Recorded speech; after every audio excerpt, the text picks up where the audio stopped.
আচ্ছা, তাহলে আমরা আজকে মোটামুটি এখানে কম্পিউটার ক্লাসের একদম প্রথম ক্লাস হিসেবে ধরি, ঠিক আছে? তো আমরা আমাদের যে মডিউল সেটা আপনাদেরকে দেখাইছিলাম যে আমরা কি কি করব না করব। যারা পুরাতন অলরেডি কোর্স করছেন তারা সিলেবাস আপনাদের তো দেখায়নি। সিলেবাস কি কি করব না করব। আচ্ছা, দেখেন এখানে মোটামুটি আমাদের একটা জেনারেল ধারণা আছে, বাট এর বাইরেও আরো অনেক কিছু করাবো আর কি। তো প্রথমে আমাদের যেটা শুরু হবে ক্লাসের সেটা হলো হার্ডওয়্যার মডিউল, ঠিক আছে? আমরা কম্পিউটারের শুরুটা করব কি, কম্পিউটারের ভেতরে নারী নক্ষত্র, ভেতরে কি আছে না আছে, যে কম্পোনেন্ট গুলো দিয়ে আমরা কম্পিউটারটা ইউজ করব, প্রসেসর, মাদারবোর্ড, এগুলো সম্বন্ধে আমরা একটা ভালো ধারণা নেব, ঠিক আছে? সেটা প্রথম দুই ক্লাসে আমরা মোটামুটি একটু দেখাবো, লেকচার দিব, বলবো, আপনারা শুনবেন, আপনারা আইডিয়া নেবেন, ঠিক আছে? তো প্রথম দুই ক্লাস হয়ে যাওয়ার পর 3 নম্বর ক্লাসে আপনাদের একটা কুইজ হবে যে আপনারা কি কি শিখলেন না শিখলেন, সেটা আর কি, ঠিক আছে? তারপরে আপনাদের হবে কুইজ শেষ হয়ে যাওয়ার পর কম্পিউটার বেসিক এবং নেভিগেশন, অর্থাৎ কম্পিউটার এবার অন করলেন, অন করা শিখলেন, অন করার পর কম্পিউটারটা অন হলো, এখন আমি কোথায় কই যাব? এই এখানে যে আপনারা দেখতেছেন যে এই জায়গাটা কি, বা এখানে এগুলো কি, বা এই সফটওয়্যার গুলো কি, দিস পিসি কি, এখানে যে এগুলো কি জিনিস, এগুলো সম্বন্ধে আমরা মোটামুটি একটা বেসিক আইডিয়া নিব, ঠিক আছে? এটাতে আমাদের 3 ক্লাস 4 ক্লাস যতদূর লাগে আর কি, ঠিক আছে? তো তারপরে এখানে আরো অনেক কিছু আছে, ফাইল সিকিউরিটি আছে, ফাইল প্রোটেকশন আছে, drive lock, Windows account creation, Microsoft এবং গুগল অ্যাকাউন্ট ক্রিয়েশন তো আপনারা জানেন, পার্টিশন, লাইভ পার্টিশন, এগুলো কিভাবে করে, ফাইল এক্সটেনশন, শর্টকাট, পিসি উইন্ডোজ ম্যানেজার, সবকিছুই মোটামুটি এখানে আমরা দেখব, ঠিক আছে? তারপরে আমরা দিব ইন্টারনেট এবং গুগল অ্যাকাউন্ট, ঠিক আছে? এরপর আমরা যাব ইন্টারনেট মডিউলে। এখানে আমরা ইন্টারনেটে বিভিন্ন ধরনের গুগল অ্যাকাউন্টের যে ইয়ে আছে, গুগল ফর্ম, শিট, ডক্স, তারপরে কিছু জিমেইলের আমরা কিছু টিপস এন্ড ট্রিক্স দেখব, ঠিক আছে? কিভাবে ইয়া করে। তারপর আমরা এআই তে যাব, একটু এআই এর একটা মডিউল আছে, ওখানে আমরা চ্যাট জিপিটি, জেমিনি, আরো বিভিন্ন ধরনের এআই টুলস যেগুলো বর্তমানে খুব পপুলার, সেগুলো নিয়ে আমরা একটু আলোচনা করব, ঠিক আছে? তারপরে আমাদের যে ক্লাসটা হবে সেটা হলো মূলত, মাঝখানে একটা ভুলে গেছি, টাইপিং ক্লাস হবে। টাইপিং ক্লাস অলরেডি আপনাদের আগেই হয়ে গেছে, ঠিক আছে? যাই হোক, আমরা আবার টাইপিং একটু দেখাই দেবো। আগে এসে মানে 5টার দিকে আপনারা আসবেন, 5:30 পর্যন্ত টাইপিং করবেন। আপনারা একটু টাইপিং করে নিলেন, তারপর আমরা ক্লাস স্টার্ট করবো, ঠিক আছে? তো যাই হোক, মাইক্রোসফট সরি এআই হয়ে যাওয়ার পর ইন্টারনেট ব্রাউজিং, কম্পিউটার নেভিগেশন, এই দুটো হয়ে গেল। হয়ে যাওয়ার পর আমরা যেটা করব সেটা হলো যে কম্পিউটারের সফটওয়্যার, মূল যে সফটওয়্যারটা অর্থাৎ উইন্ডোজ কিভাবে ইনস্টল দিতে হয় কম্পিউটারে, সেটা নিয়ে আমরা একটা ক্লাস নেব, ঠিক আছে? সেটা আমি যে কোনো একটা কম্পিউটারে হয়তো আপনাকে উইন্ডোজ দিয়ে দেখাবো কিভাবে উইন্ডোজটা দিতে হয়। উইন্ডোজ দেওয়া মানে আমরা ফোন যেরকম রিসেট দিই না, একবারে ফ্লাশ করে নতুন করে আবার সেট আপ করি, ওই রকম একটা কম্পিউটার একদম ফ্লাশ করে নতুন করে আবার কিভাবে সেট আপ করতে হয়, এই জিনিসটা আমরা দেখব, ঠিক আছে? তারপরে আমরা যাব আমাদের মাইক্রোসফট অফিস অ্যাপ্লিকেশন। এখানে আমরা মাইক্রোসফট ওয়ার্ড নিয়ে এটার ভেতরে যা যা টুলস আছে, এই সেই ইনসার্ট, ড্র, ডিজাইন যা যা আছে সবকিছু আমরা শিখবো। এখানে আমরা কিছু গ্রাফিক ডিজাইনের কাজও শিখবো, ঠিক আছে? গ্রাফিক ডিজাইনে কিছু বেসিক আপনাদের রাখছি, যেরকম এখানে আপনারা কিভাবে ব্যানার ডিজাইন করতে পারেন, যেরকম ডিজাইন, তারপরে লেটার হেড ডিজাইন, লোগো ডিজাইনও করা যায়, কিছু ছোটখাটো জিনিস আমরা বেসিক আইডিয়া নিব, ঠিক আছে? তারপরে আমরা আমাদের যাব মূল যে আউটলাইন, সেটা হলো মাইক্রোসফট এক্সেল। এখানেই বলতে গেলে অর্ধেক ক্লাস চলে যাবে, ঠিক আছে? 15টা ক্লাস 12টা ক্লাস চলে যাবে, কারণ এক্সেলের আমরা একদম জিরো টু হিরো হয়ে যাবে, ঠিক আছে? একদম বেসিক থেকে শুরু করব, একদম অ্যাডভান্স লেভেল পর্যন্ত, বলতে গেলে একদম pivot table, data analysis, data dashboard ready, একটা 2 বছর 3 বছর রিপোর্ট থেকে কিভাবে একটা ড্যাশবোর্ড রেডি করতে পারবো, প্রেজেন্টেশন রেডি করতে পারবো, এগুলো আর কি দেখাবো, ঠিক আছে? তারপরে আমরা যদি এরকম হয় যে এক্সেল করতে করতে আপনাদের খুব বোর লাগতেছে, তখন মাঝখানে আমরা মাইক্রোসফট পাওয়ার পয়েন্ট কোর্সে 2টা ক্লাস নিয়ে আবার এক্সেলে ব্যাক করবো। এরকম হয়, আমার অনেক ক্লাসে এই জিনিসটা হয়েছে যে এক্সেল বিরক্ত লাগে অনেকে, একই প্রতিদিন একদমই এক্সেল করতে করতে, তখন মাঝখানে একটা পাওয়ার পয়েন্টের কিছু টেনিমেশনের কাজ করলে ট্রানজিশন একটু ভালো লাগে, তখন হয়তো মাঝখানে 2টা ক্লাস আমরা পাওয়ার পয়েন্ট প্রেজেন্টেশন দিলাম, তারপরে আবার এক্সেল ব্যাক করলাম, ঠিক আছে? সেটা বেশিরভাগ ক্ষেত্রে বেটার হয়। তো এরকম কাজ করার পর আমরা একটা ফাইনালাইজেশন দিব, লিঙ্কডইন অ্যাকাউন্ট কিভাবে খোলে, এই সেই একটা সিভি কিভাবে রেডি করবেন, এই ধরনের কাজ আমরা সবার লাস্টে যে দেখব। এই হলো আমার কোর্সের মডিউল ধরে রাখছি 30টা ক্লাস হবে, এখন দেখা যাক কয়টা ক্লাস হয়। 3 মাসের মতো লাগবে আপনাদের সময়। সো আজকে দ্বিতীয় ক্লাস বা প্রথম ক্লাসে বলা চলে আসছে, কারণ ইয়ে তো ছিল না, আগের ক্লাসগুলো তেমন ছিল না কিছু। তো আশা করি 3 মাস আপনারা এখানে কন্টিনিউয়াসলি ক্লাস করে যাবেন, ঠিক আছে। তো মিস দেওয়ার ক্ষেত্রে আমি একটু বলি, যদি ক্লাস আপনাদেরকে খুবই ইম্পর্টেন্ট কোনো কাজ থাকে যে আসতেই পারতেছেন না, তাহলে আমাকে একটু সকাল সকাল যান, যেটা হবে 5টায় ক্লাস, আমাকে 10টার দিকে বা 11টার দিকে একটু জানাইতে হবে, ঠিক আছে, যে আমি আজকের ক্লাসে আসতে পারতেছি না। যদি আমি দেখি যে 4-5 জন অ্যাবসেন্ট, তাহলে আমি ক্লাসটা নেব না। অ্যাটলিস্ট 2-3 জন প্রেজেন্ট থাকতে হবে, তাহলে আমি ক্লাসটা কন্টিনিউ করবো, কারণ অনেক কিছু মিস হয়ে যাবে তখন, ঠিক আছে। এই জন্য অ্যাটলিস্ট চেষ্টা করবেন প্রতিদিন আসা, ঠিক আছে। মিস যদি মনে করেন একজন বললো যে আমি আজকে আসবো না, বাকিরাও আসবে না কিন্তু কিছু বললাম, তাহলে কিন্তু আমি ধরে নেবো যে বাকিরা আসবে, এখন আমি ক্লাসে রাখ, এরকম যে যে আসবে না সে ইন্ডিভিজুয়ালি মেসেজ দেবেন যে আমি আজকে আসবো না, আমি আজকে আসবো, ঠিক আছে। চেষ্টা করবেন সব ক্লাস করা, ঠিক আছে। আর আপনাদের যে প্রেজেন্ট সিস্টেম আছে, এটার উপর ভিত্তি করে আপনাদের কিন্তু পরবর্তীতে আপনারা কোর্স কি আবার ফ্রিতে করতে পারবেন কিনা সেটা নির্ভর করবে। যদি এখানে দেখা যায় যে অনেক আপনাদের কিন্তু বলা হয়েছে যে লাইফ টাইম, তাই না, যে একবার ভর্তি হলে আর ভর্তি হওয়া লাগবে না, এরপর যে কোনো ব্যাচে বারবার করতে পারবেন। কিন্তু এটা কিন্তু কিছু শর্ত আছে, সেটা হলো যে আমি দেখবো যে আপনারা প্রেজেন্টেশন কেমন, আপনারা ক্লাসে কেমন উপস্থিত, ক্লাসে যে কাজ দিচ্ছি সেই কাজ কতটুকু করতেছে, তো সেইটার উপর নির্ভর করে রিভিউ হয়ে তারপর আপনাদের ডিসিশন হবে যে পরবর্তীতে ক্লাসে আপনাদের দেওয়া হবে। কারণ আপনারা যদি প্রথম ক্লাসে একদম মনোযোগ নাই, ক্লাসে আসেন না, কিছু করেন না, এর পরবর্তীতে আপনাদেরকে আরেকজনের জায়গায় দখল করে দিয়ে দিবেন, ঠিক আছে। সো অ্যাটলিস্ট অ্যাটেন্টিভ থাকতে হবে, ঠিক আছে।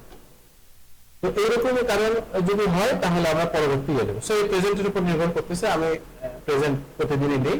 আপনারা আসলে আমি 5:30 পর্যন্ত দেখবো, 5:30 পরে আসলে আমাকে একটু ইয়ে দিতে হবে যে লেট হবে আজকে এসে, তাহলে কিন্তু আমি অ্যাবসেন্ট দিয়ে দিই, ঠিক আছে। 5:30 পর্যন্ত সময়, এর মধ্যে আপনাদেরকে আসতে হবে। তো এই হলো কাহিনী। তারপরে এটাই, আর আপনাদের ক্লাস টেস্ট হবে কিছু, সেই ক্লাস টেস্টের মার্কসগুলো এখানে আমি ইয়ে করে রাখবো। হোমওয়ার্ক থাকবে, স্টুডেন্টসদের একটা সামারি থাকবে, এটার উপর ভিত্তি করে আপনাদের ফাইনালাইজেশন হবে আর সবকিছু, ঠিক আছে। সার্টিফিকেটের সমস্যা নেই, সার্টিফিকেট আপনারা কোর্সে অ্যাটলিস্ট 80% উপস্থিত থাকলেই পাবেন, ঠিক আছে, 80-90% উপস্থিত থাকবে। তো এই হলো আমাদের বেসিক ইয়ার। এবার আমরা তাহলে কোর্সটা শুরু করি, না ক্লাসটা শুরু করি।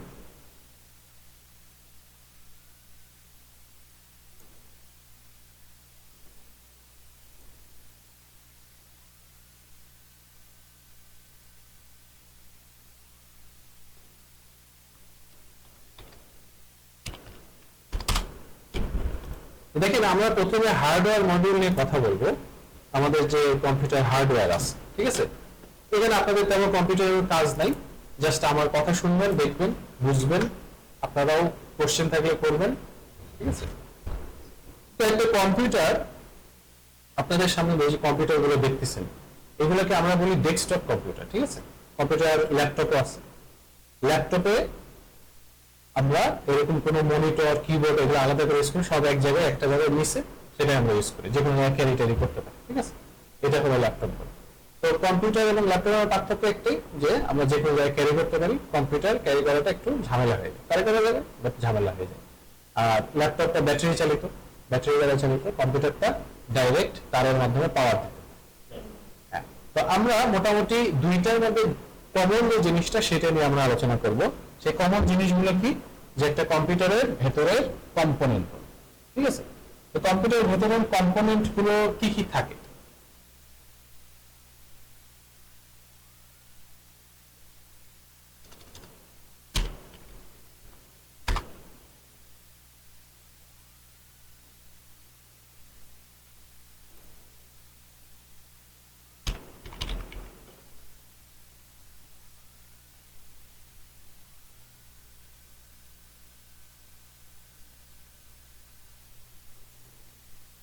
সর্বপ্রথম কি থাকে, এই জিনিসগুলো আমরা থাকে, তাই না। What are the components? Processor, motherboard, RAM, hard disk drive, solid state drive, graphics card, power supply, battery for laptop, ঠিক আছে। কম্পিউটারের ক্ষেত্রে আমরা পাওয়ার সাপ্লাই রাখি আর ব্যাটারি রাখি ল্যাপটপের ক্ষেত্রে।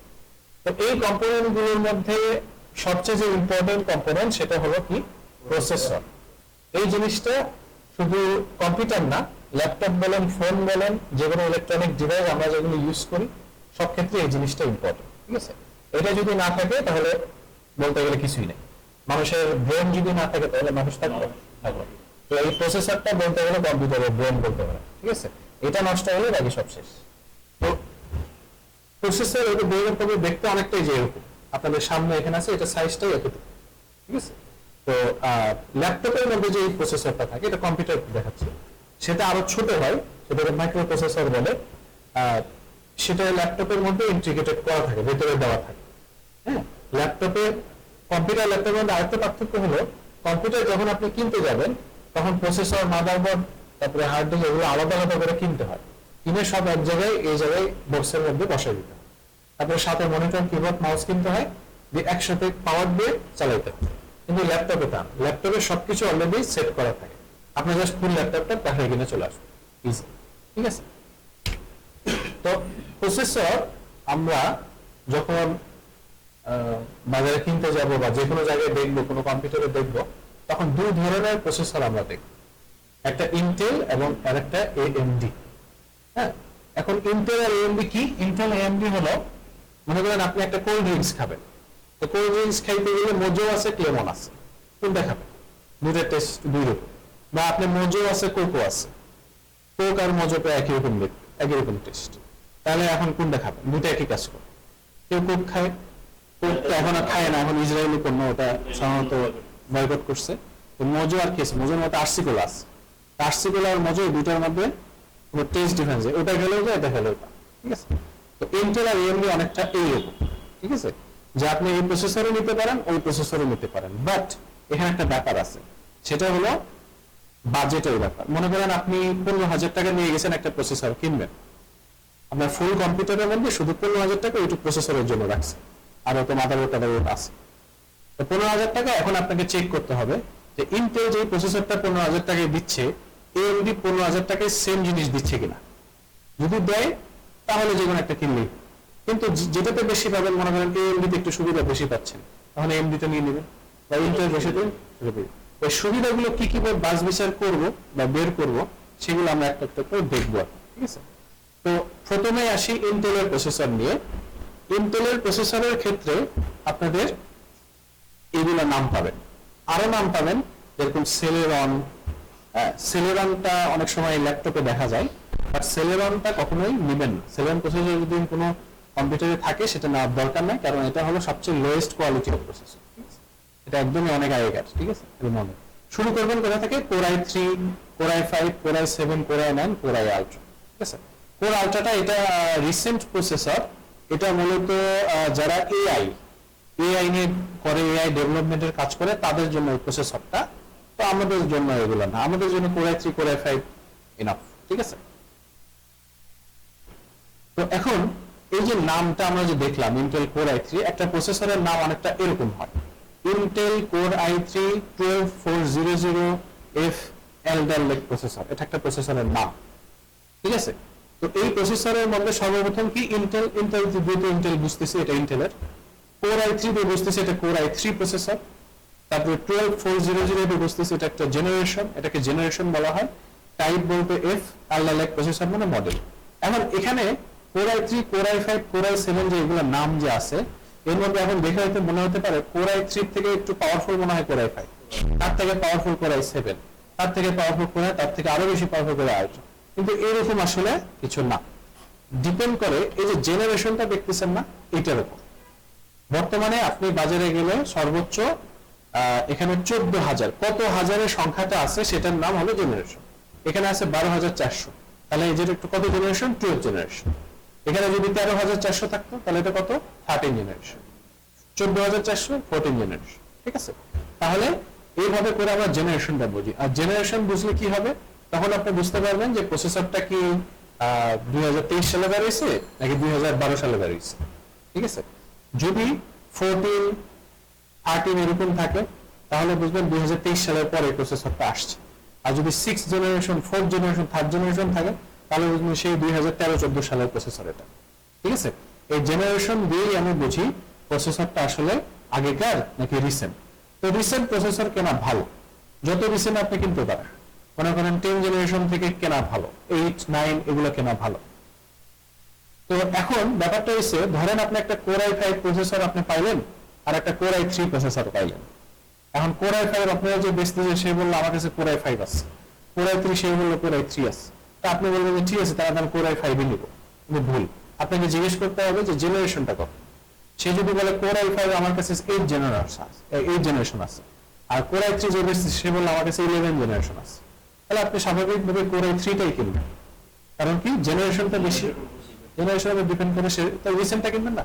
11 জেনারেশন মানে হলো 2019-20 সালে বেরিয়েছে, আর Core i5 8 জেনারেশন মানে হলো সেটা 2016-17 সালে বেরিয়েছে, ঠিক আছে।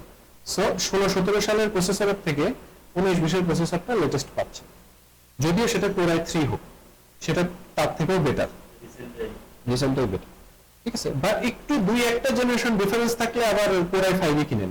মনে করেন Core i5 একটা আছে 11 জেনারেশন আর Core i3 আছে একটা 12 জেনারেশন। আচ্ছা, এখানে আবার একটা ম্যাটার আছে, সেটা আমি পরবর্তীতে আরো ডিটেইলস বলবো আর কি, তখন আর একটু বেটার ভাবে জেনারেশনটা বুঝবেন।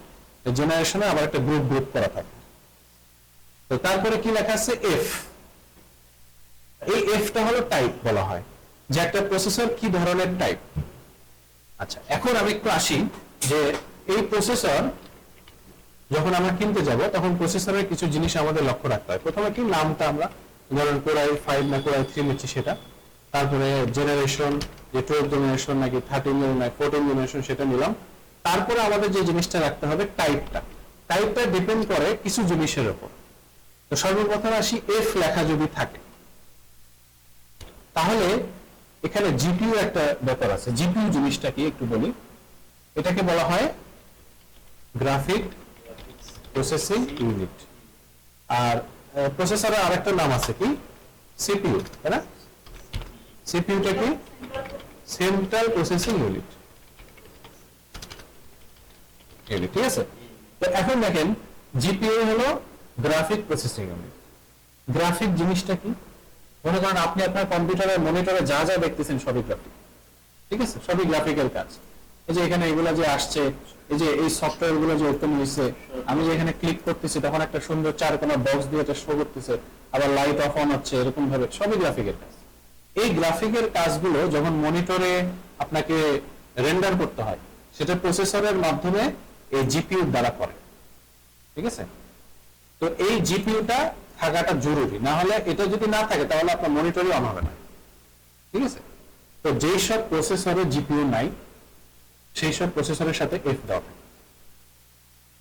এখন তাহলে বলবেন তাহলে এটা কেমনে হলো, জিপিইউ ছাড়া প্রসেসর কিন্তু আপনি বললেন মনিটরে অন হবে না, তাহলে ওটা কেন কিনবো?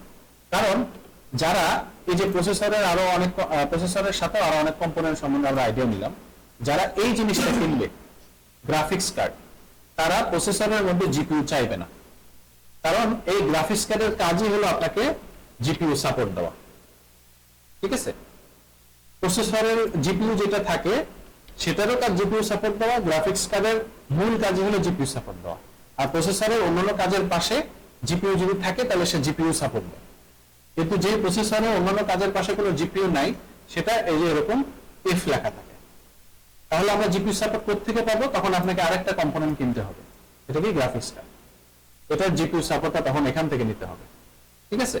যদি প্রসেসর জিপিইউ সাপোর্ট না দেয়, আবার গ্রাফিক্স কার্ডও কিনলেন না, তাহলে কিন্তু মনিটরে অন, ঠিক আছে। সো এই জন্য এই জিনিসটা একটু খেয়াল রাখতে হবে যে আমি যে প্রসেসর কিনতেছি সেটাতে এফ লেখা আছে কিনা। যদি এফ লেখা থাকে তাহলে কিন্তু ওটা গ্রাফিক্স কার্ড ছাড়া কাজ করবে না, আমাকে পাশাপাশি গ্রাফিক্স কার্ডও কিনতে হবে। আর যদি এফ লেখা না থাকে, অন্য যাই লেখা থাকুক না কেন, কে লেখা থাকতে পারে, তারপরে আরো বেশিরভাগই কে লেখা থাকে, আর কে তারপরে আবার কিছুই লেখা থাকবে না, জাস্ট 12400 এরকম থাকবে, পাশে আর কিছু লেখা থাকবে না। বা এরকম আবার অনেক সময় এরকম লেখা থাকে 12400 KF, এটাতে কি জিপিইউ আছে? নাই, এফ আছে, এফ তো আছে, তাহলে এটাতেও জিপিইউ নেই, জিপিইউ নেই। তার মানে এইটা এফ লেখা থাকলে আমরা বুঝবো এই প্রসেসরে কোনো জিপিইউ সাপোর্ট আমাকে দিবে না, আমাকে আলাদা করে গ্রাফিক্স কার্ড কিনতে হবে, সেখান থেকে জিপিইউ সাপোর্ট নিতে হবে। আর প্রসেসরের মধ্যে যদি জিপিইউ সাপোর্ট থাকে তাহলে সেটা কে লেখা থাকবে বা কিছুই লেখা থাকবে না, সেটাকে আমরা তখন বলি কি আইজিপিইউ, ইন্টিগ্রেটেড জিপিইউ, ঠিক আছে। প্রসেসরের মধ্যে যে জিপিইউটা থাকে সেটা হলো iGPU, আর প্রসেসরের বাইরে গ্রাফিক্স কার্ড থেকে যেটা জিপিইউ আসে সেটাকে বলে ডেডিকেটেড জিপিইউ, ডিজিপি। ঠিক আছে, তাহলে এই হলো প্রসেসরের জিপিইউর যে ব্যাপারটা, টাইপের যে ব্যাপারটা সেটা। তো এটা খেয়াল রাখতে হবে। আচ্ছা, প্রসেসরের টাইপ বুঝলাম, এবার আমরা একটু আসি প্রসেসরের ইম্পর্টেন্ট আরো কিছু জিনিস নিয়ে, সেটা হলো কোর এবং থ্রেড। এই জিনিসটা কি জিনিস? তো অনেক আগেকার প্রসেসর এখানে আমি জানি না কারা ইউজ করছেন, বাট আমি ইউজ করছিলাম। আমি 1999 সালে প্রথম কম্পিউটার কিনছিলাম, ঠিক আছে? তো তখন ওই যে বড় বড় মনিটর, সাদা সাদা পুরা সাদা কম্পিউটার, হ্যাঁ ওগুলো ছিল। তো ওগুলো আব্বু নিয়ে আসছিল, আমি তখন মার্চ কেজি 2 তে পড়ি মনে হয়, ছোট। তখন প্রথম কম্পিউটার আমি ইউজ করি। তো সেগুলোতে প্রসেসরের একটা প্রসেসর ছিল, সেই প্রসেসরের নাম ছিল পেন্টিয়াম 3, পেন্টিয়াম 3, পেন্টিয়াম 4, তখনকার প্রসেসর 2000 সাল, 1999 সাল। তো ওই ধরনের প্রসেসর গুলো একটা কোর দিয়ে কাজ করত, ঠিক আছে? প্রসেসরের মধ্যে একটাই কোর থাকতো। এই কোর জিনিসটা কি? এই কোর জিনিসটা হলো যে একটা প্রসেসরের মতোই কাজ করতেছে। যদি কোর বাড়ানো হয় তাহলে ধরেন একটা প্রসেসর আপনি দেখলেন 4টা কোর আছে, তাহলে সেই একটা প্রসেসর 4টা প্রসেসরের মতো কাজ করবে। তাহলে যতগুলো কোর ততগুলো একটা প্রসেসরের মধ্যে ততগুলো প্রসেসর আপনি পাচ্ছেন। কথা কি বুঝে আসছে? তো আগেকার প্রসেসর গুলোতে একটা কোর দিয়ে কাজ করতো, মানে একটু দুর্বল ছিল। কিন্তু যত সফটওয়্যার আপডেট হচ্ছে, যত এই যে উইন্ডোজ আপডেট হচ্ছে, কত কিছু হচ্ছে, কত নতুন নতুন সফটওয়্যার আসতেছে, তো সেগুলোর জন্য আসলে দেখা গেলো ওই একটা কোর দিয়ে কাজ করতেছে না। তো তখন কি করলো? তখন একটা মাদারবোর্ড বানাইলো, যে মাদারবোর্ডে 2টা প্রসেসর এরকম বসানো যায়। তো বসাইলো, বসে কম্পিউটারটা রান করলো, দেখি ধূপ করে পুড়ে গেল। তখন কি হলো? এটা দিয়ে তাহলে কাজ হলো না। 2টা প্রসেসর একটা করে বসে 2টা কোর করবো, সেটাও হইতেছে না। তাহলে কি করব? একটা করবেই এখন আমাকে অনেকগুলো কোর বানাইতে হবে। তখন 2005 সালে প্রথম, 2005 না 4 সালে প্রথম ডুয়েল কোর প্রসেসর আসে। ডুয়েল কোরের নাম কি কেউ শুনছেন? তাও শোনেন না? এত ইয়াং, হ্যাঁ শুনছেন ডুয়েল কোর? হ্যাঁ, ডুয়েল কোর নাম শুনছিলেন। ওইটা হলো ফার্স্ট প্রসেসর যেটা 2টা কোর আনে। যে একটা প্রসেসরে আমি 2টা কোর পাচ্ছি, সবাই অবাক হয়ে গেল যে তার মানে এটা তো অনেক ফাস্ট। তারপরে তো এখন আপনি 32টা কোর পেয়ে যাবেন। এই যে কোর i9 যেটা, সেখানে আপনি 32টা কোর পাবেন। তাহলে বুঝতে পারতেছেন কতটুকু আপডেট হয়ে গেছে। 2টা কোর থেকে এখন একটা প্রসেসরে 32টা কোর থাকে, সরি 24টা কোর থাকে। তাহলে এইভাবে করে আমরা যতগুলো কোর বেশি ততগুলো আমি কম্পিউটারে মাল্টিটাস্কিং করতে পারবো। ধরেন মাল্টিটাস্কিং কি? কম্পিউটারটা ওপেন করে রাখছি, আমি এখানে আপনাদের এই যে পাওয়ার পয়েন্ট প্রেজেন্টেশন দেখাচ্ছি, এখানে মাইক্রোসফট ওয়ার্ড ওপেন করে কাজ করতেছি, আবার একটু পর এখানে যে আমি ফেসবুক এবং হোয়াটসঅ্যাপ চালাচ্ছি, মাল্টিটাস্কিং করতেছি, একটা কাজ থেকে আরেকটা অনেকগুলো কাজ একসাথে করতেছি।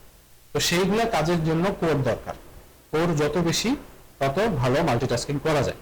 সো এখনকার যুগে আপনি সর্বনিম্ন 4টা কোর পাবেন, এর নিচে যাওয়া উচিত হবে না বা যাওয়ার দরকার নেই, ঠিক আছে? তো এরপর আপনি যত মাল্টিটাস্কিং এর মানে কি বলা যায়, মাল্টিটাস্কিং এর পরিধি বাড়াবেন। মনে করেন এমন একটা কাজ করলেন যেটাতে আপনাকে গ্রাফিক ডিজাইন সফটওয়্যার ওপেন করতে হয়, অর্থাৎ ফটোশপ, ইলাস্ট্রেটর, তখন সফটওয়্যার গুলো এগুলো কিন্তু অনেক ভারী ভারী সফটওয়্যার। এগুলোর জন্য 4টা করে নেওয়া হতে পারে, তখন আপনাকে 6টা কোরের দিকে যেতে হবে। আর যদি ভিডিও এডিটিং করেন তাহলে তো 6টা কোর নেওয়া ফরজ, 6টা কোর থেকে আপনার শুরু করতে হবে, ঠিক আছে? ভিডিও এডিটিং এর জন্য যে editing software Adobe after effect, premium pro, এগুলো ইউজ করতে হয়, এগুলো অনেক করে মাল্টিটাস্কিং করে, একটা সফটওয়্যারে অনেক মাল্টিটাস্কিং করে। তো এই জন্য আপনাকে 6টা কোর থেকে শুরু করতে হবে, 8টা কোর 9টা কোর যত বেশি পারেন, ঠিক আছে? এখন থ্রেড কি জিনিস? থ্রেড হলো কোরের সাথে সম্পৃক্ত। তো যদি থ্রেড সিম্পল ভাষায় বুঝাইতে যাই, তাহলে মনে করেন আমরা যখন কম্পিউটারে প্রসেসরটা, কম্পিউটার যখন অন করি তখন কিন্তু শুধু খালি প্রসেসর অন হয়, বাকি কম্পোনেন্ট গুলো অন হয়ে যায়। আর বাকি কম্পোনেন্ট গুলো কি? র্যাম, মাদারবোর্ড, তারপরে hard disk drive, graphics card, power যদি থাকে আর কি, পাওয়ার সাপ্লাই, এগুলো সব অন হয়ে যায়। এখন প্রসেসরের সাথে মাদারবোর্ডের মাধ্যমে RAM, hard disk drive, graphics card, এগুলো একটা অপরের সাথে কন্টিনিউয়াসলি ইনফরমেশন আদান প্রদান করতে থাকে। কিসের ইনফরমেশন? Memory information. প্রসেসর, আমি এখানে একটা ক্লিক করলাম, মনে করেন এখানে আমি কিবোর্ডে লিখলাম জি, এখানে প্রেস করছি, এই তারের মাধ্যমে ইনফরমেশনটা পেয়ে গেছে, প্রসেসরে গেছে। প্রসেসর মাদারবোর্ডের মাধ্যমে র্যামের সাথে একটু যোগাযোগ করছে যে ভাই কিবোর্ডে মনে হয় কিছু একটা প্রেস হলো, তখন র্যাম আবার হার্ড ডিস্কের মাধ্যমে ওইটাকে জি তে কনভার্ট করবে। প্রসেসরের তিনজন একসাথে মিলে জি তে কনভার্ট করবে, দিয়ে জিপিইউর মাধ্যমে সেটা দেখাবে যে জিটা কেমন হয় দেখতে, এবং সেটাতে কনভার্ট হওয়ার পর মনিটরে এসে এই জায়গায় এসে জি আসে। কিন্তু সেটা কি আমি প্রেস করার সাথে সাথে চলে আসছে, কিন্তু এতগুলো কাজ এখানে হয়ে গেছে। ঠিক আছে, তো ব্যাপারটা হচ্ছে এরকম যে প্রসেসরের সাথে অন্যান্য কম্পোনেন্টের সবসময় একটা যোগাযোগ হতেই হয়। ঠিক আছে, তো এই জন্য এই যে যোগাযোগটা যে করে, এটা করে কার মাধ্যমে? থ্রেডের মাধ্যমে, সিম্পল ভাষা। ঠিক আছে, তো এখন থ্রেড, এখনকার যে প্রসেসর গুলো আপনারা পাবেন দেখবেন থ্রেড সবসময় বেশি পাবেন। মনে করেন 4টা কোর থাকলে সেখানে 8টা থ্রেড থাকবে, 6টা কোর থাকলে সেখানে 12টা থ্রেড থাকবে, যদি 10টা কোর থাকে সেখানে 16টা থ্রেড থাকবে, দ্বিগুণ থাকবে অথবা বেশি থাকবে। ঠিক আছে, এটা বর্তমানে কম্পিউটারের জন্য একটা হাইপার থ্রেডিং প্রোগ্রাম, নতুন এটা আপডেটেড হয়েছে। আগেকার 6 জেনারেশন বা 8 জেনারেশনের যে প্রসেসর ছিল সেখানে এরকম হাইপার থ্রেড ছিল না, যতগুলো কোর ততগুলো থ্রেড, 4টা কোর 4টা থ্রেড, 6টা কোর 6টা থ্রেড। কিন্তু এই হাইপার থ্রেড আসার কারণে প্রসেসরগুলো আরো ফাস্ট হয়েছে। আমি বুঝতে পারতেছেন অনেকগুলো রাস্তা হয়ে গেছে, যতগুলো কোর তার থেকে রাস্তা বেশি, তখন কাজগুলোকে দ্রুত আদান প্রদান করতে পারতেছে। এটা তো এই জন্য আমাদেরকে থ্রেড সবসময় বেশি বা দ্বিগুণ আপনারা এমনি পাবেন, তাও বলে রাখি নেওয়া ভালো। ঠিক আছে, কোর এবং থ্রেড গেল। তারপরে আমরা যে ইম্পর্টেন্ট জিনিসটা আসবো সেটা হলো সকেট, বা এই যে জেনারেশনের যে ব্যাপারটা আমি বলতেছি আপনাদেরকে, জেনারেশন যত বেশি হবে তত ভালো, বাট এখানে সকেটের একটা ব্যাপার আছে। মনে করেন আপনি 12 জেনারেশন কিনলেন, এখন এখান থেকে সর্বোচ্চ কি 14 জেনারেশন আসছে, 13, 14, তিনটা জেনারেশন এরকম ভাবে আপডেট হয়েছে। তো আপনি একটা প্রসেসর কিনলেন 12 জেনারেশন, এখন আপনি ওই প্রসেসরটা খুলে ওখানে 14 জেনারেশন বসায় ওটা আপডেট করে ফেলতে পারবেন। ঠিক আছে, কিন্তু ধরেন আপনি কিনলেন 11 বা 10 জেনারেশন, বললাম আপনি 10 জেনারেশন একটা প্রসেসরে কিনছেন, এখন ওইটা খুলে আপনি 12 জেনারেশন বা 14 জেনারেশন বা 13 জেনারেশন কোনোটাই বসাইতে পারবেন না। কারণ কি, এই যে জেনারেশন এগুলোর একটা গ্রুপ থাকে, সকেট থাকে, মানে প্রসেসরটা বসাইতে হইতো মাদারবোর্ডের উপর, ওই মাদারবোর্ড যে এখানে প্রসেসরটা বসাইতে হয় ওটাকে সকেট বলে। ওই সকেটটা বানানো হয়েছে ধরেন 12, 13 এবং 14 এই তিনটা জেনারেশনের জন্য, তাহলে ওখানে কি 10 জেনারেশন বসাইতে পারবেন? পারবেন।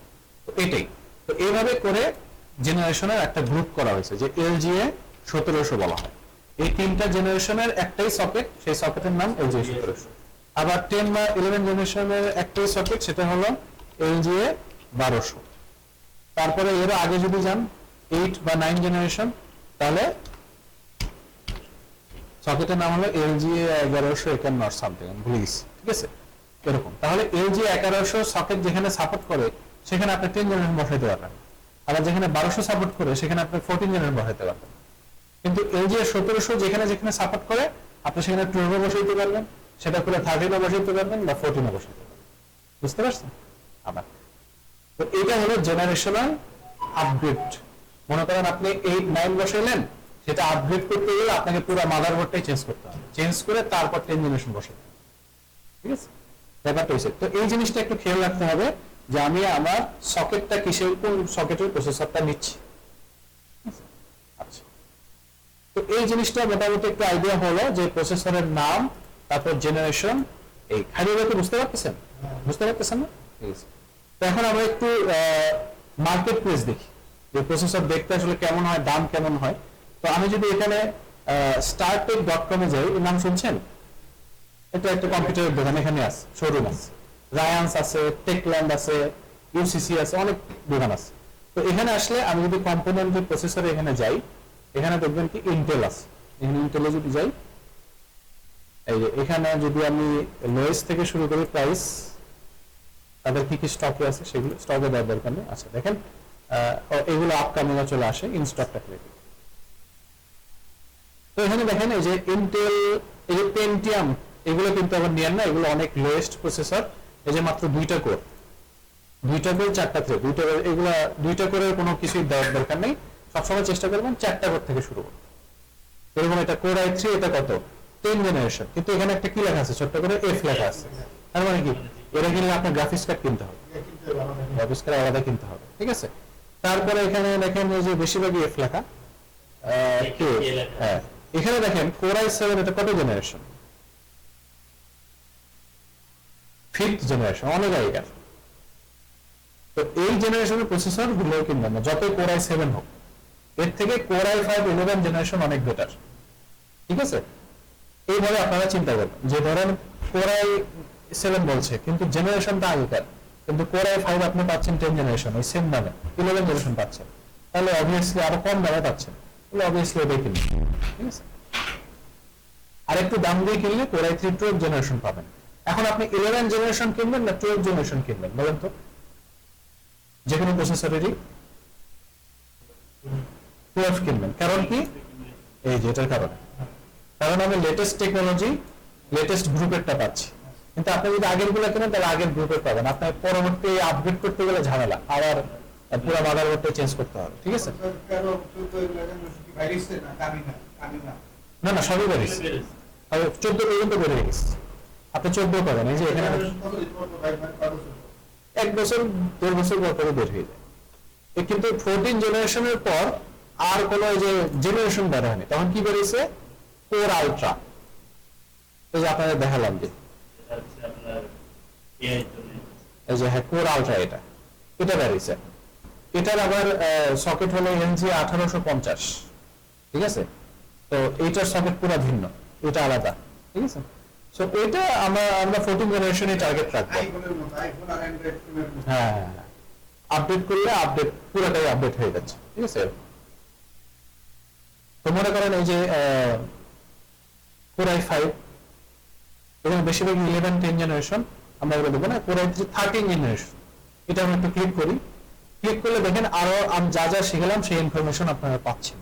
এখানে কোর কত, 4টা, থ্রেড হলো 8টা, অবভিয়াসলি বেশি থাকবে। সকেট কত, এলজি এটা 1700, ঠিক আছে। আচ্ছা এখানে আরেকটা জিনিস আছে, ক্যাশ। ক্যাশ জিনিসটা কাদের লাগে, ক্যাশ জিনিসটা হলো তাদেরই লাগে যারা মোটামুটি কম্পিউটারে গেমিং করে অথবা কম্পিউটারে ভিডিও এডিটিং এর কিছু কাজ করে। আপনি যদি এখানে গুগলে সার্চ দেন why do you need cache in processor, তাহলে Gemini AI dramatically increase performance by bridging the speed gap between ultra-fast CPU and slower main memory RAM, ঠিক আছে। আচ্ছা তো এই যে যেটা বললাম যে RAM এবং প্রসেসরের মধ্যে যে রাস্তাটা আছে ইনফরমেশন আদান প্রদানের, সেই রাস্তাটা অতিরিক্ত ফাস্ট যদি করতে চান তাহলে সেক্ষেত্রে ক্যাশটা বেশি নেওয়া ভালো। তো এটা কাদের ফাস্ট দরকার হয়, যারা ভিডিও এডিটিং এর কাজ করে বা যারা গেমিং করে, তাদের র্যামের সাথে প্রসেসরের প্রচুর দরকার হয়। র্যাম আর প্রসেসর যাতে খুব দুটোই একসাথে খুব ফাস্ট কাজ করে এটা দরকার। কিন্তু যারা গ্রাফিক ডিজাইনে কাজ করেন বা ছোটখাটো বেসিক ডিজিটাল মার্কেটিং করবেন বা ফ্রিল্যান্সিং করবেন, তাদের জন্য এগুলো অত ইম্পর্টেন্ট না। তো বলে রাখলাম ক্যাশটা বেশি নেওয়া ভালো।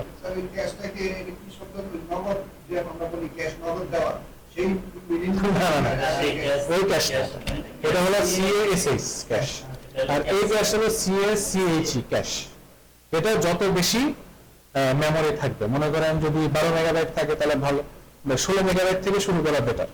16 মেগাবাইট থেকে যদি গেমিং এর জন্য যারা নেয় তারা বেশিরভাগই 32 মেগাবাইটের নেয়, ঠিক আছে। 32 মেগাবাইটের ক্যাশ সবচেয়ে বেশি আলট্রা ফাস্ট কাজ করে, ঠিক আছে। বুঝলি 16 হ্যাঁ মাঝখানে আর আছে 16 আছে 18 বলবে 10 ভোল্ট লাগবে, রিকি ভাই পারে মনে হয়। রিকি ভাই এখানে অন্য বিলিয়ন দিছিল, ওরা আমি ফরম্যাট দিয়ে 10 করে ফেলছি। আমার তো 11 হওয়া কিন্তু ওটা ছিল ভাই বলছে এটা স্লো হয়ে গেছে। ও তাহলে 10 দিয়ে নাও, এখানে 10 দাও আছে। আচ্ছা ক্যাশ, ক্যাশের সাইজ 16 এর পরে 18 পাবেন 20 পাবেন, আছে মাঝখানে আছে, ঠিক আছে। তো দেখেন এই যে এখানে এটা 12 megabyte cash, basic digital marketing এগুলোর জন্য যথেষ্ট, গ্রাফিক ডিজাইন করতে পারেন। ভিডিও করলে একটু সন্দেহ আছে, ভিডিও এর ক্ষেত্রে আপনারা অ্যাটলিস্ট 16 মেগাবাইট থেকে শুরু করা ভালো। এই মনে করেন এই যে এটা এটা একটু 13 Core i5 13 জেনারেশন। এখানে কোর কয়টা? 10টা, থ্রেড হলো 16টা, ক্যাশ দেখেন 20 মেগাবাইট, সকেট এলজি 1700। ঠিক আছে, এর দিকে কি জিপিইউ আছে? আছে, কারণ এফ নেই। এফ যদি থাকতো তাহলে বুঝতে হবে জিপিইউ আছে, জিপিইউ নাই। ঠিক আছে, আর ইন্টেলের যে জিপিইউটা যেটার মধ্যে প্রসেসরের মধ্যে থাকে সেটার নাম এরকম হয় যে ইন্টেল ইউএসডি গ্রাফিক্স। ঠিক আছে, আগেকার প্রসেসরে শুধু এইচডি গ্রাফিক্স ছিল, এখন আলট্রা এইচডি করা। ইন্টেল আলট্রা এইচডি গ্রাফিক্স, তারপর একটা নাম্বার থাকে 730 630। আচ্ছা, মোটামুটি তাহলে ইন্টেলের প্রসেসর নিয়ে আপনাদের একটা আইডিয়া হইল। এখন আমরা একটু এএমডি তে যাই। এএমডি প্রসেসরের ডিফারেন্সটা হলো নেমিং এ এবং সকেটে, আর কোথাও কোনো ডিফারেন্স নাই। ওখানেও আপনারা কোর এবং থ্রেড ওইভাবে বুঝে নেবেন, তারপরে ক্যাশ ওইভাবে বুঝে নেবেন, একই জিনিস, একই প্রসেসরের। তো ক্যাশের ক্ষেত্রে নাম কি হয়, সরি এএমডি এর ক্ষেত্রে নাম কি হয়? Ryzen 3, Ryzen 5, Ryzen 7, Ryzen 9। ওখানে Core i3, Core i5, Core i7, Core i9, এখানে নাম কি হলো? Ryzen। ঠিক আছে, আচ্ছা, তারপরে জেনারেশনের ক্ষেত্রে আমরা কি দেখলাম? এখানে সর্বোচ্চ 14 জেনারেশন পর্যন্ত আসছে, তাই না? এখানে আসছে 9 জেনারেশন পর্যন্ত। তার মানে কি এটা একটু পিছায় আছে নাকি? আসলে তা না। এটা জাস্ট নেমিং এর ক্ষেত্রে ওরা 1000 থেকে শুরু করছে, ওরা 9000 পর্যন্ত আসতে পারছে। দেশ আমার আইডিয়া নাই।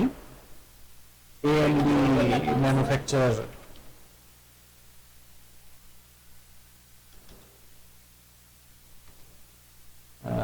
কান্ট্রি আমেরিকান, ইন্টেল আমেরিকান, দুটোই আমেরিকান, ইউনাইটেড স্টেটস। এটা কোনো মানে নির্দিষ্ট দেশ না, এটা পুরো ওয়ার্ল্ড ওয়াইড। বিশেষ করে আমেরিকাটা মেইন হাব রাখা হয়। আবিষ্কার করছে কারা? এইটা এএমডি কম্পিউটার। ইন্টেল আবিষ্কার করছে কে? আবিষ্কারের ইংলিশ কি? ইনভেন্টর।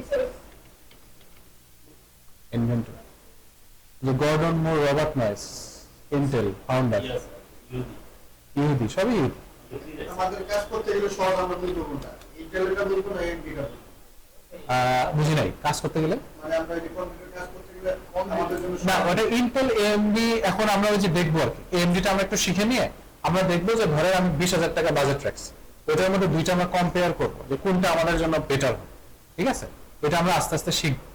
তো একটু শিখে নিই Ryzen 3, Ryzen 5 আর জেনারেশন কত? 9 জেনারেশন। ঠিক আছে, এখন এখানে ওই যে সকেটের ব্যাপারটা একটু বলি যে এখানে ফার্স্ট জেনারেশন থেকে 5th জেনারেশন পর্যন্ত সেম সকেট, সেটার নাম কি? AM4। 7 মাঝখানে 6th বের করে নেওয়া। 7 জেনারেশন থেকে 9 জেনারেশন পর্যন্ত আবার নতুন একটা সকেট তারা আনছে, AM5। তাহলে AM5 যদি 7 জেনারেশন কেনেন তাহলে AM5 সকেট পাচ্ছেন। তাহলে ওই 5th জেনারেশন কিনে 7 জেনারেশন আপগ্রেড করা যাবে না, আপনি 7 জেনারেশন থেকে 9 জেনারেশন আপগ্রেড করতে পারবেন। ঠিক আছে, তো ওরা করে কি, ওরা একটু ইন্টেল দেখবেন যে 2 জেনারেশন পর পর আপগ্রেড করে ফেলতেছে, তাই না? এই জন্য ইন্টেলে একটু আপগ্রেডেবিলিটির পসিবিলিটি কম। কিন্তু এএমডির ক্ষেত্রে আপগ্রেডে একটা সুবিধা, যেরকম ফার্স্ট জেনারেশন নামছে কবে?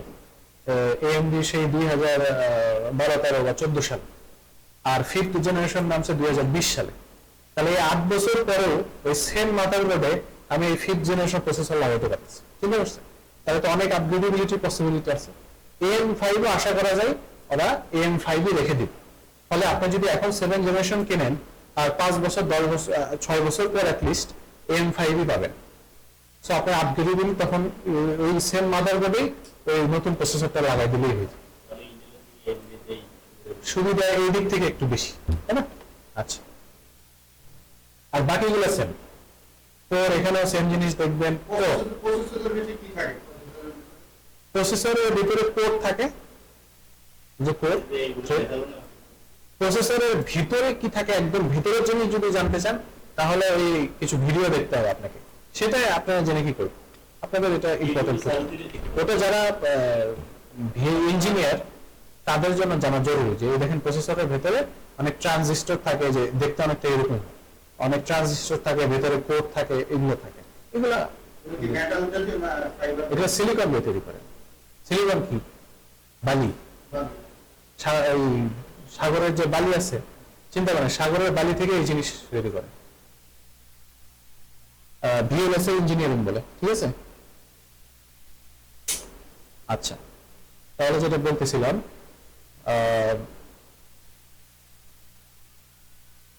AM5 তাই না, AM4 আর AM5, তাহলে বাকি কিছু সেম। এখন আমরা একটু এই যে এখানে একটু মার্কেট প্লেস দেখি AMD এর ক্ষেত্রে কম্পোনেন্টে। আমি যদি প্রসেসরে AMD যাই, এখানে যদি আমি লোয়েস্ট থেকে শুরু করি,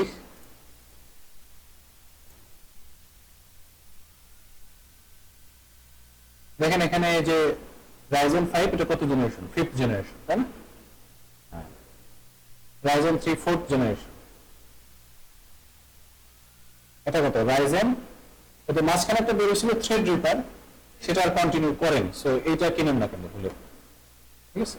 তারপরে Ryzen 5 8th generation, Ryzen 5 5th generation, ঠিক আছে? বুঝতে পারতেছেন? তাহলে এইটা লেটেস্ট, তাই না? 8th generation. আর Ryzen 5 এটা আগেরটা। এটাতে জিপিইউ নাই। আর ধরতে পারছে মেবি ভাই যে এফ লেখা আছে, এখানেও সেম। এখানে যদি এফ লেখা তাহলে জিপিইউ নাই। কিন্তু এখানে কিছু সমস্যা আছে, শুধু এফ না, আরো অনেক কিছু আছে। যেমন করে যে 5600, এটাতেও জিপিইউ নাই, কিন্তু এখানে কিছু লেখা আছে নাই। এটা বুঝবো কিভাবে? রাইজেনের ক্ষেত্রে আপনাদের একটু ইন্টারনেটে এসে এই যে এগুলোতে ক্লিক করতে হবে। ক্লিক করলে একটু নিচে আসলে আপনারা এখানে মেমোরি গ্রাফিক্স স্পেসিফিকেশন যদি না পান, মনে করেন মেমোরি স্পেসিফিকেশন নিচে গ্রাফিক্স স্পেসিফিকেশন থাকে, ওটা যদি না শো করে তাহলে বুঝবেন এই প্রসেসরে কোনো জিপিইউ নাই।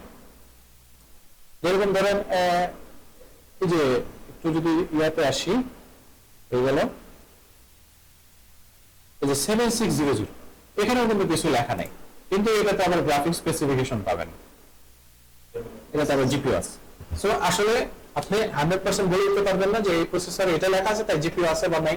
এটা ইন্টেলের ক্ষেত্রে হয়, কিন্তু এখানে একটু ঝামেলা আছে, চেক করে নিতে হবে, ঠিক আছে? বাট এটা বলতে পারি যে জি লেখা যেগুলো সেগুলোতে আছে, জি লেখা যেগুলো সেগুলোতে আছে।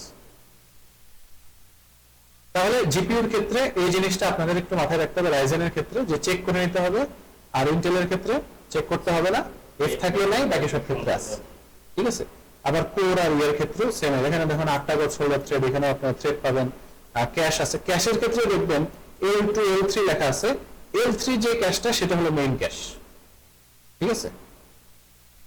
সকেট দেখেন AM5, এটা 7 জেনারেশন, AM5 আপনাদের বললাম, এটা 5 জেনারেশন, এটা কিন্তু AM4, এটা আগের জেনারেশন, ঠিক আছে? যতই Ryzen 7 থাকুক না কেন, Ryzen 5 7 এটা বেটার হবে। এখন কি এত তাড়াতাড়ি আগুন দেয় নবযুগের? 6টা 10 বাজে কেবল। আমার ফোনে আগুন দিচ্ছে।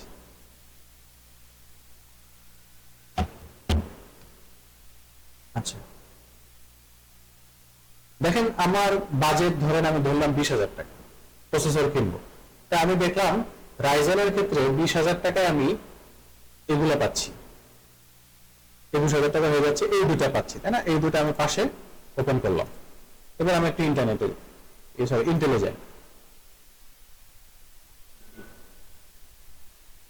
আমরা কম্পেয়ার করব, দেখবো যে আসলে কোনটা বেটার অবস্থা। এটাও দেখলাম 20,000 টাকায় এটা আছে, 20,000 টাকা এক্স্যাক্টলি নয়, এটা আছে। আচ্ছা, তাহলে এই তিনটা এখন আমরা একটু কম্পেয়ার করি। ফার্স্টে এটার সাথে এটা কম্পেয়ার করি। এটা হলো Ryzen 5 7600X প্রসেসর, আর এটা হলো Core i5 14 জেনারেশন, সবচেয়ে লেটেস্ট জেনারেশন।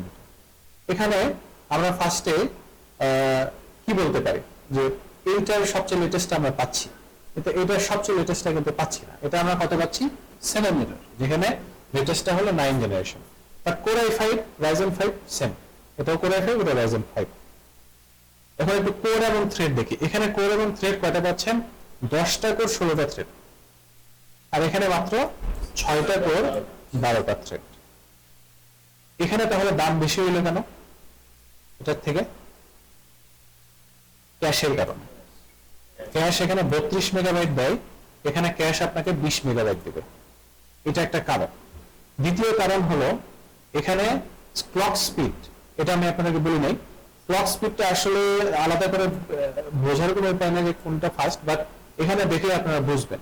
তো দেখেন 4.7 গিগাহার্টজ থেকে 5.3 গিগাহার্টজ পর্যন্ত এটা ক্লক স্পিড। ক্লক স্পিড মানে হলো কি, যে প্রত্যেকটা প্রসেসরের যে অন এবং অফ হওয়ার ক্ষমতা, একটা প্রসেসর যখন আপনি কম্পিউটার অন করেন তখন প্রসেসরটা কিন্তু সবসময় অন থাকে না, প্রসেসরটা কিন্তু continuously on of on of on of এরকম হচ্ছে, অফ হচ্ছে অন হচ্ছে, অফ হচ্ছে অন হচ্ছে, সবসময় অন থাকতেছে না। তাহলে কিন্তু প্রচুর পাওয়ার খাইতো। আপনার এই জাস্ট সকেট দিয়ে হইতো না, বিদ্যুৎ থেকে খাইবে, কারণ একটা আলাদা একটা ট্রান্সমিটারই বসানো হবে। ইনভার্টার আর নন ইনভার্টার। হ্যাঁ, ইনভার্টার নন ইনভার্টার মতো, ঠিক আছে। তো এখন এই যে অন অফ হচ্ছে, এটা কত ফাস্ট হচ্ছে সেটা হলো ক্লক স্পিড। যত বেশি ফাস্ট হবে তত প্রসেসর দ্রুত কাজ করে। তো ক্লক স্পিডটা দেখেন 4.7 গিগাহার্টজ থেকে 5.3 গিগাহার্টজ পর্যন্ত কাজ করে, কিন্তু এটা শুরুই হয় 3.5 গিগাহার্টজ থেকে 4.7 গিগাহার্টজ পর্যন্ত। মানে এটা যেখান থেকে শেষ, এটা সেখান থেকে শুরু। স্বাভাবিকভাবে এটা দাম এই জন্য একটু বেশি, খুব বেশি কিন্তু এখন না, ঠিক আছে। তো এইটা হলো এখন এখানে আবার আরেকটা ব্যাপার আছে। এখানে যদি আমি একটু নিচে যাই, এখানে কিন্তু মেমোরি গ্রাফিক্স স্পেসিফিকেশন আছে না? আচ্ছা, তাহলে গ্রাফিক্স কার্ড আছে, ঠিক আছে। তাহলে দুটোতেই গ্রাফিক্স কার্ড আছে, জিপিইউ আছে। তাহলে এখন কথা হলো আপনি কিনবেন কোনটা। এখানে কেনার ক্ষেত্রে আপনার দুইটা জিনিস কাজ করবে, সেটা হলো ইন্টেনশন আর বাজেট। আপনার ইন্টেনশন কি, আপনি কি কাজ করবেন। আর ধরে নিলাম আপনি ভিডিও এডিটিং করবেন, তাহলে ভিডিও এডিটিং এর জন্য কিন্তু এটা বেটার না, ইন্টেল বেটার। কারণ এখানে আপনি বেশি কোর পাচ্ছেন, বেশি থ্রেড পাচ্ছেন। ধরেন আপনি গেমিং করবেন, তাহলে আবার এটা বেটার, কারণ এখানে ক্যাশ বেশি পাচ্ছেন, 32 মেগাবাইট, এখানে 20 মেগাবাইট পাচ্ছেন। আর যদি গ্রাফিক্স এর কাজ করেন, গ্রাফিক ডিজাইন করবেন, তাহলে দুটোই বেটার, কোনো সমস্যা, যখন একটা কিনে ফেলতে পারেন। বাট ইন্টেলটা বেশি বেটার। AMD প্রসেসর গুলো এমন ভাবে বানানো হয়েছে যে এগুলোর আসলে মূল কাজটা হলো 3D ডিজাইন বা গেমিং বা মুভি ইন্ডাস্ট্রিতে যারা কাজ করে তাদের জন্য বেশি AMD প্রিফারেবল। কিন্তু যারা ভিডিও এডিটিং করে বা যারা মাল্টিটাস্কিং করে, ডিজিটাল মার্কেটিং এর কাজ করে, এই করে সেই করে, তাদের জন্য ইন্টেল আবার বেটার। সো এখন আপনি যেটা মনে হয় সেটা আপনি নেবেন। এখন এইভাবে বাছ বিচার করে আমরা চুজ করি যে আমরা AMD প্রসেসর নিব নাকি ইন্টেল এর প্রসেসর, সেটা। কিবোর্ড মনিটর এগুলো সব বাদ ছাড়া। হ্যাঁ, এগুলো আমরা আসতেছি, এখন তো কেবল প্রসেসরে আছে। এরপর আমরা মাদারবোর্ড শিখবো, র্যাম শিখবো, আস্তে আস্তে যাবো আর কি, ঠিক আছে। তো এখন আজান দিয়ে দিছে, আপনার নামাজ পড়ে এসে আবার মনে হয় 20 মিনিটের মতো ক্লাস পাবো, সেটা কি আপনারা করবেন নাকি এখনই ছুটি দিয়ে দেবেন? আমি করাইতে পারবো, আমার কোনো সমস্যা নেই। আচ্ছা, তাহলে আমরা পজ রাখি। হ্যাঁ, আমরা নামাজ, তাহলে আমরা প্রসেসর নিয়ে একটু আইডিয়া পাইলাম যে কিভাবে আমরা প্রসেসরটা চুজ করবো, ঠিক আছে। এখন এরপর আসি প্রসেসরের পরে যে ইম্পর্টেন্ট যে জিনিসটা, সেটা হলো কি র্যাম, ঠিক আছে। র্যাম জিনিসটা খুবই ইম্পর্টেন্ট জিনিস, কারণ এটা প্রসেসরের সাথে আপনাদেরকে এটা মিলাইতে হয়, ঠিক আছে। প্রসেসর আপনার যা কিনছেন সেই অনুসারে র্যাম কোনটা কিনতে পারবেন সেটা কিন্তু প্রসেসরের মাধ্যমে আইডিয়া পাওয়া যায়। তো র্যাম কিনতে গেলে কয়েকটা জিনিস আমাদেরকে লক্ষ্য রাখতে হবে। প্রথম জিনিস হলো মেমোরি, তারপর হলো টাইপ, তারপর হলো স্পিড বা স্পিড বলে। মেমোরি বলতে কি বোঝায়? মেমোরি আপনারা কি আইডিয়া আছে? গিগাবাইট, মেগাবাইট নাম শুনছেন না? এটা কি করেছিলেন sir? 1 bit is equal to কত? 8 বিট। বিট হলো সবচেয়ে ছোট। যদি আমি 8টা বিট এক জায়গায় করি তাহলে সেটাকে বলে 1 বাইট। 1024 বাইট যদি করি তাহলে সেটা হবে 1 কিলোবাইট, ঠিক আছে। তারপরে যদি এখানে 1024 কিলোবাইট করি তাহলে কি হয়? 1 মেগাবাইট। 1024 মেগাবাইটে 1 গিগাবাইট। 1024 গিগাবাইটে কি 1 টেরাবাইট। টেরাবাইট পর্যন্ত আমরা পাইছি। এরপরে পেটাবাইট, এক্সাবাইট আর অনেক কিছু আছে, সেগুলোতে আমরা এখনো যেতে পারি না। হ্যাঁ, গুগল সার্চ করলেই পাবো।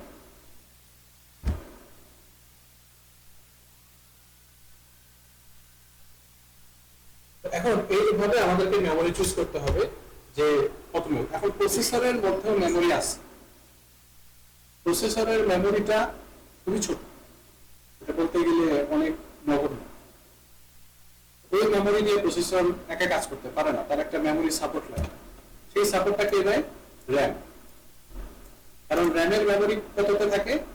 গিগাবাইটে থাকে। তো বুঝতে পারতেছেন অনেক বড় জায়গা, 8 গিগাবাইট পাইতে পারেন, 16 গিগাবাইট পাইতে পারেন, ঠিক আছে, এরকম 32 গিগাবাইট, 64 গিগাবাইট, 128 গিগাবাইট যত। তো আমরা মূলত আমাদের এত বেশি লাগে না, আমাদের 32-64 পর্যন্ত খুব বেশি হলে লাগে, ঠিক আছে। আর ব্যাপারটা হচ্ছে যে মেমোরিটা হলো এটা।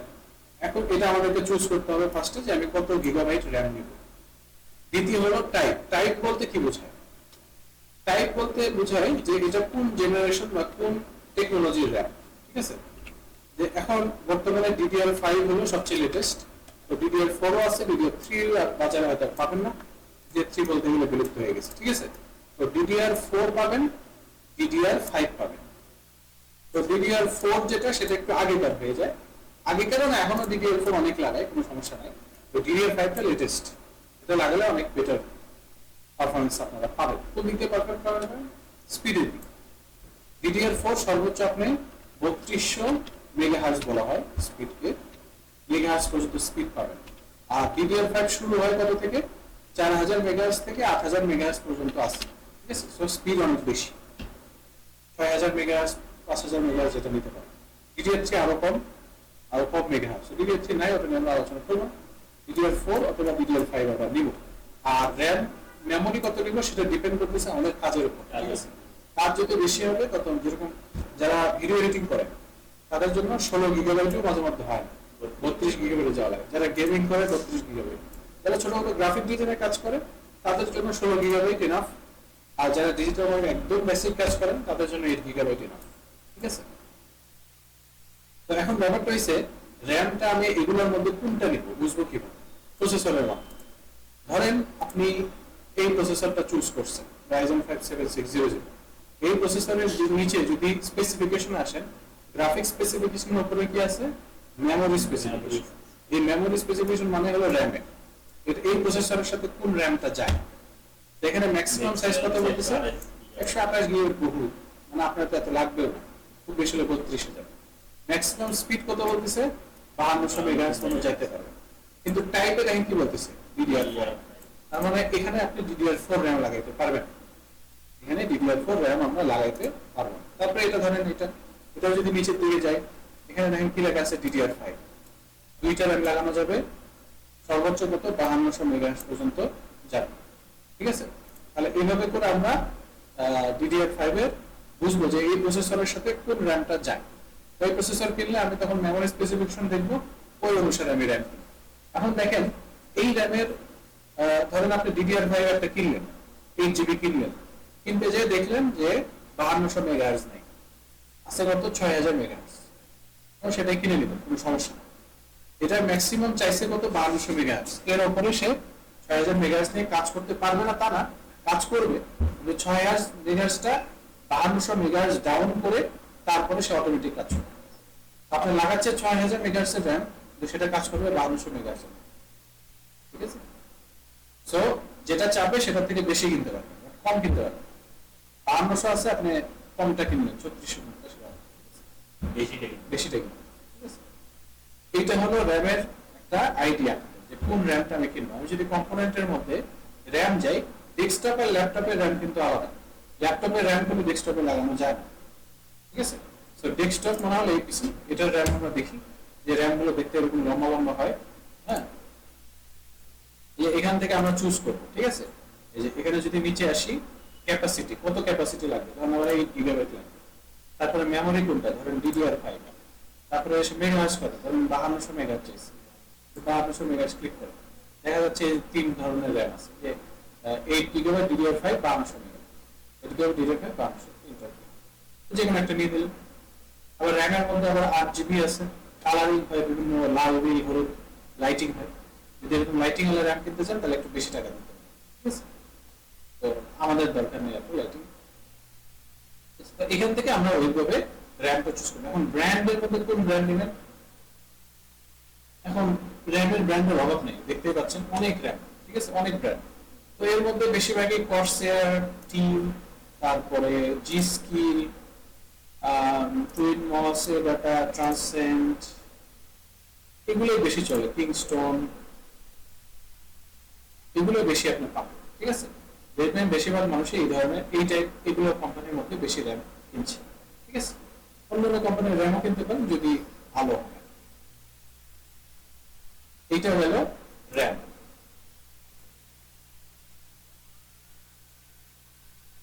এবার আসি হার্ড ডিস্ক টাইপ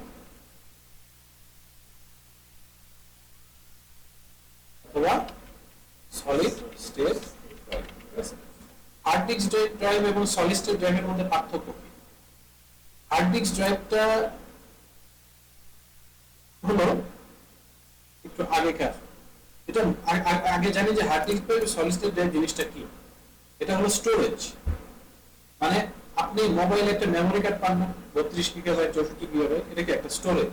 এখানে আপনি কতটুকু জায়গা আছে, কতটুকু আপনার ছবি, ভিডিও, গান এগুলো রাখতে পারবেন বা ডকুমেন্ট রাখতে পারবেন, সেটার একটা স্টোরেজ, ঠিক আছে। সেরকম hard disk drive, solid state drive হলো কম্পিউটারের একটা স্টোরেজ। এটা আপনি কতটুকু লাগাইছেন এটার উপর ভিত্তি করে আপনারা কতটুকু জিনিসপত্র রাখতে পারবেন। যেরকম হার্ড ডিস্ক ড্রাইভ এখন মনে হয় শুরুই হয় 1 টেরাবাইট থেকে, আপনি 500 গিগাবাইট হার্ড ডিস্ক ড্রাইভ পাবেন না। তো 1 টেরাবাইট মানে কত? 1024 গিগাবাইট, অনেক জায়গা। তো 1024 গিগাবাইটের মধ্যে আপনি অনেক কিছু রাখতে পারেন। সলিড স্টেট ড্রাইভ শুরু হয় 250 গিগাবাইট থেকে, আরো কম আছে, 120 গিগাবাইটের আছে। এটা এত কম, এটা এত বেশি কেন? সলিড স্টেট ড্রাইভটা এত কম কেন? কম থেকে শুরু হয়, কিন্তু এটা মাত্র এটা শুরু হয় 1 টেরাবাইট, কারণ হার্ড ডিস্ক ড্রাইভটা খুব স্লো কাজ করে, সলিড স্টেট ড্রাইভটা অনেক ফাস্ট কাজ করে, এটার থেকে প্রায় 10 গুণ বেশি ফাস্ট, ঠিক আছে, স্পিডের দিক থেকে। সলিড স্টেট ড্রাইভে বলতে গেলে আমরা এখন সলিড স্টেট ড্রাইভে বেশি কিনি, যেটাকে আমরা সংক্ষেপে বলি এসএসডি, আর এটাকে বলি এইচডিডি, তাই না? তো এসএসডিটা আমরা এখন সবচেয়ে বেশি কিনি। হার্ড ডিস্ক ড্রাইভটা বলতে গেলে এখন বিলুপ্তর পথে, ঠিক আছে। গুগলে যদি আমি সার্চ দিই এইচডিডি ভার্সেস এসএসডি, তাহলে দেখেন এই ছবিটা দেখে একটু আইডিয়া পাবেন আপনারা।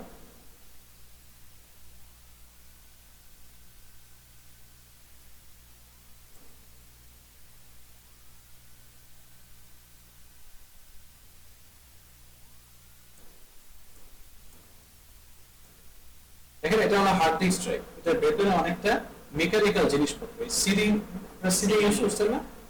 সিডি আগে ইউজ হইতো অনেক, কম্পিউটারের সাথে সিডি ঢোকানো যেত, এখন সেটা নাই। সিডি এরকম অনেক জোরে জোরে ঘোরে, আর এই যে আর্মটা আছে না, এই আর্মটা এখানে রিড করতে অনেকটা ওই যে আগেকার গ্রামোফোনের আগেকার ভালো গানের, ঠিক আছে, ওইরকম জোরে জোরে ঘুরে আর এটা রিড করতে থাকে, ওইভাবে হার্ড ডিস্ক ড্রাইভটা কাজ করে। কিন্তু সলিড স্টেট ড্রাইভ এগুলো কিছু আছে, পুরোটা একটা কি বলে ইলেকট্রনিক্স, ট্রানজিস্টর, অনেক চিপ বসানো আছে, অনেক কিছু আছে। তো স্বাভাবিকভাবে এটা অনেক ফাস্ট কাজ করে।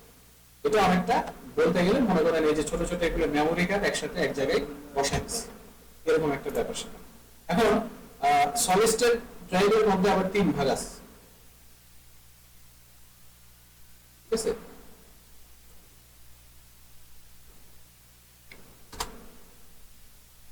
এরকম এই যে এক ধরনের সলিড স্টেট আছে, এই যে এরকম, এটা হার্ড ডিস্ক, পিছনেরটা হলো হার্ড ডিস্ক বড় অনেক, ঠিক আছে। তারপর সলিড স্টেট ড্রাইভটা শুরু হয়েছে এরকম 4 কোণা ছোট্ট একটা ডিভাইস থেকে। এখনকার সলিড স্টেট ড্রাইভ দেখতে এরকম লম্বা, র্যামের মতো, ঠিক আছে। এটাকে বলা হয় এনভিএমই। সলিড স্টেট ড্রাইভ 3 ধরনের হয়, একটা আছে SATA 3, M.2, বাট এখন যেগুলো আসছে সেগুলো বেশিরভাগই M.2 NVMe। এটা হলো most updated solid state drive. So বাজারে যখন কিনতে যাবেন তখন এই সলিড স্টেট ড্রাইভটা দেখে কিনবেন, M.2 NVMe। এটা হলো সবচেয়ে বেশি ফাস্ট কাজ করে। এখন এটাতে ফাস্ট কি কাজ করে? একটা হার্ড ড্রাইভের মধ্যে কি থাকে? হার্ড ড্রাইভের মধ্যে আমার পুরো কম্পিউটারের সবকিছু থাকে, সফটওয়্যার বলেন, অপারেটিং সিস্টেম বলেন, সবকিছু এখানে কাজ করতেছে। সো এটা যখন আমি একটা ফাস্ট স্টোরেজে রাখবো তখন স্বাভাবিকভাবে সবকিছুই অনেক ফাস্ট কাজ করবে। কম্পিউটার আপনি ক্লিক করার সাথে সাথে কয়েক সেকেন্ডের মধ্যে কম্পিউটার অন হয়ে যাবে, কিন্তু একটা হার্ড ডিস্ক ড্রাইভে আপনাকে হয়তো 1 মিনিট পর্যন্ত ওয়েট করতে হবে, ঠিক আছে। সলিড স্টেট ড্রাইভে কয়েক সেকেন্ড, 10 সেকেন্ড 15 সেকেন্ডের মধ্যে অন হয়ে যাচ্ছে। তারপরে মনে করেন একটা প্রোগ্রাম আমি এই যে ক্লিক করলাম আর ওপেন হলো, মনে করেন এই যে PPTX এটা ডবল ক্লিক করলাম আর ওপেন হয়ে গেল, কোনো কয়েক 2 সেকেন্ডের মধ্যে ওপেন হয়ে গেল। ঠিক আছে, তো এই জিনিসগুলো অনেক ফাস্ট হবে, যে কোনো কাজ খুব ফাস্ট কাজ করতে পারবে। একটা জিনিস কপি করে পেস্ট করবেন আরেক জায়গায়, সেটা খুব ফাস্ট কাজ করবে। ঠিক আছে, তো এই জন্য আমরা অলওয়েজ M.2 NVMe SSD এর দিকে। ঠিক আছে, আজকে এই পর্যন্তই থাক। নেক্সট ক্লাসে আমরা বাকি যে কম্পোনেন্ট থাকলো সেগুলো করে একবারে শেষ করে দিই, তারপরে পরের ক্লাসে আপনাদের একটা কুইজ হবে। So, yeah, what's the